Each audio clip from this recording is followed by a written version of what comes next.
আপনার জমির তথ্য জানার জন্য আপনাকে যেটা করতে হবে, প্রথমে প্লে স্টোরে যেতে হবে এবং প্লে স্টোরে গিয়ে আপনাকে বাংলার ভূমি বলে সার্চ করতে হবে এবং এখানে আমার বাংলার ভূমি সার্চ করব।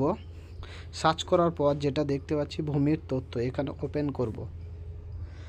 ওপেন করার পর ফার্স্টে এইরকম একটা পেজ চলে আসবে। পেজ চলে আসার পর প্লট অ্যান্ড খতিয়ান ইনফরমেশন দেবো, তারপর ওয়েব ভার্সন ফার্স্ট যেটা দেখতে পাচ্ছি এরকম চলে আসার পর এখানে মাঝে মাঝে সার্ভার ইওর দেখাতে পারে। এখানে সম্পূর্ণ জেলা ব্লক মৌজা সার্চ করবে এবং এখানে সাবমিট করবে।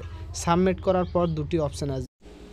জমির তথ্য জানার জন্য আমরা যে অ্যাপসটি ব্যবহার করি সেটা আমরা যেটা দেখতে পাচ্ছি যে ভূমির তথ্য বলে এই অ্যাপসটি কিন্তু আমরা ডাউনলোড করে থাকি এবং নতুন আপডেটও হয়েছে।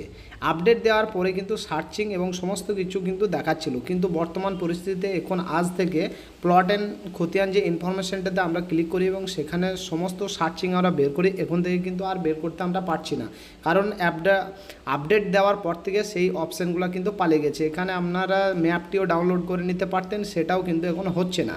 তা বর্তমানে আমি একটা কথা বলতে চাই, এটা কিন্তু আপডেট হতে চলেছে, তা কিছুদিন ওয়েট করবেন, অপেক্ষা করবেন, অবশ্যই এগুলো আপনার আপডেট হয়ে যাবে। এটা এখন নিউভাবে এটাকে করছে, মডিফাই করছে। তো অবশ্যই ভিডিওটি ভালো লাগলে চ্যানেলটিকে সাবস্ক্রাইব করবেন। থ্যাংক ইউ ভিডিওটি দেখার জন্য।